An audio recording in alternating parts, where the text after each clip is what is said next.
뼈의 기행인지 돈의 기행인지 모를 70대 노인의 중국 방황기. 국립극단 연극 뼈의 기행 리뷰 지금 시작합니다.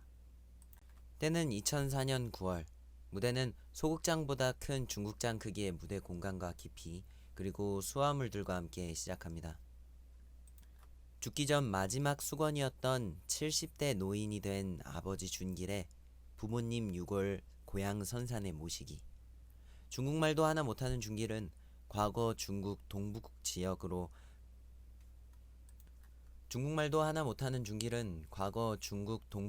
가는 피난길에서 헤어진 누이 동생 백순영을 만나기 위해 부모님의 유골을 가지고 돌아가기 위해 자신의 아들 학종과 무작정 중국으로 떠납니다.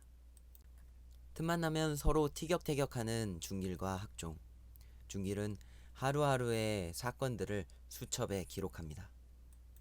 무대는 준길의 과거의 어릴 적 자신과 피난길에 오르는 가족들의 환상을 동시에 한 장면으로 겹쳐서 보여줍니다. 이러한 과거의 모습은 오직 준길만 인식하고 뭔가에 홀린 듯 움직이기도 합니다. 2004년 9월 12일. 유골을 한국으로 운반하는 일이 쉽지 않아 복귀 일정이 늦어지고 일전에 길고 긴 기차 안에서 만났던 조선족 중국 동포 심과와 다시 조우하게 됩니다. 이내 장면은 나름 유쾌한 대화를 나눴던, 그러나 그 안에는 뼈가 있는 대화를 나눴던 10일 전으로 돌아갑니다. 2004년 9월 2일. 심과 대화를 나눴던 기차에서 내리고 여동생의 환대를 받으며 부모님의 유골을 받지만 이에 대한 대가와 중국 동포가 생각하는 한국에 대한 환상, 그리고 상호 간의 서름은 너무나도 컸습니다. 이에 학종은 돈을 밝히는 모습에 분노하고 난리를 피우게 됩니다. 그러한 사건이 지나가고 이제 다시 2004년 9월 12일로 돌아옵니다. 아들과 다퉜던 준길은 혼자 여관방에서 다시 과거를 회상하며 잠이 듭니다. 2004년 9월 13일. 새벽에 잠이 든 모습을 본 아들 학종은 아버지 준길이 답답하기만 합니다. 준길은 결국 유골을 고향으로 가져가기 위해 심가의 도움을 받아 밀수입을 시도하려고 하는데 그 비용이 무려 하나로 약 600만 원. 이 와중에도 코리안 드림을 꿈꾸며 쫓아온 준길의 막내 조카 영욱.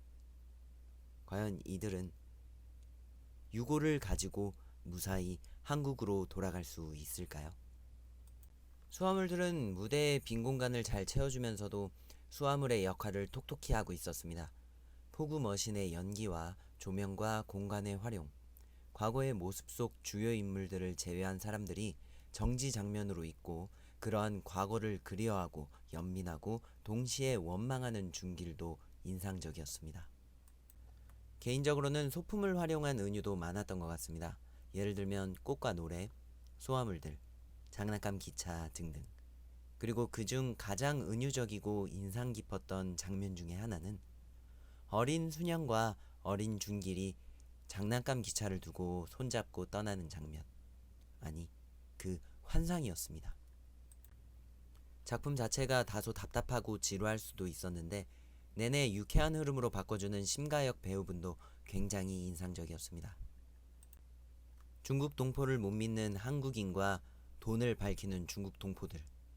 아들이 팔아버린 고향 선산. 돈을 잃고 나서야 고집이 꺾여 결국 아들 학종 말대로 유골을 화장시키는 준길. 궁핍과 처절함, 그리고 근성. 과거에 기억하던 사람의 모습이 현재의 상황 속에서 변해버린 것에 대한 괴리감. 그로 인해 생긴 기억 속 모습과의 거리감. 어떻게 보면 징그럽고 잔인해 보이기까지 했습니다. 평범한 대화를 가장한 평범하지 않은 대화에서 오는 그 묘한 긴장감. 그리고 돈. 준길의 뼈에 대한 고집, 준길이 느낀 배신감과 혼란. 그리고 돈.